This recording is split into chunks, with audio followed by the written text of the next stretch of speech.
আল্লামা দেলোয়ার হোসেন সাঈদী রাহিমাহুল্লাহ তার মতো একজন কোরআনের পাখিকে তারা পর্যন্ত নির্মম নির্যাতন করে করে মৃত্যুর কোলে ঠেলে দিয়েছে। আমরা তার জানাজা পর্যন্ত ঢাকায় করতে পারি নাই। এই দুঃখ, এই কষ্টের প্রতিফলন 5ই আগস্ট ঘটেছে। তার প্রতিফলনের অংশ হিসাবে আপনাকে বাংলাদেশ ছাড়তে হয়েছে।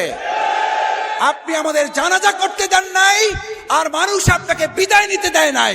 আমাদের ঘর বাড়িগুলো বুলডোজার দিয়ে ভেঙে দেওয়া হয়েছে। আমাদের গরিব কর্মকর্তা কর্মচারীদের চাকরিগুলো শেষ করে দেওয়া হয়েছে। আমাদের ব্যবসা প্রতিষ্ঠানগুলোকে বন্ধ করে দেওয়া হয়েছে। আমাদেরকে 1 সেকেন্ডের জন্য অধিকার আদায়ের আন্দোলনে থামিয়ে দেওয়া যায় নাই। আমাদের এই দেশকে অঙ্গরাজ্য পরিণত করার জন্য 15.5 বছর মূলত আমাদের উপর জুলুম করা হয়েছে। বাংলাদেশ জামাত ইসলামী জীবন বাজি রেখে সেই অঙ্গরাজ্য থেকে বাংলাদেশকে অর্থবহ স্বাধীন করে রাখার জন্য আমাদের নেতৃবৃন্দ ফাঁসির মঞ্চে গিয়েছে।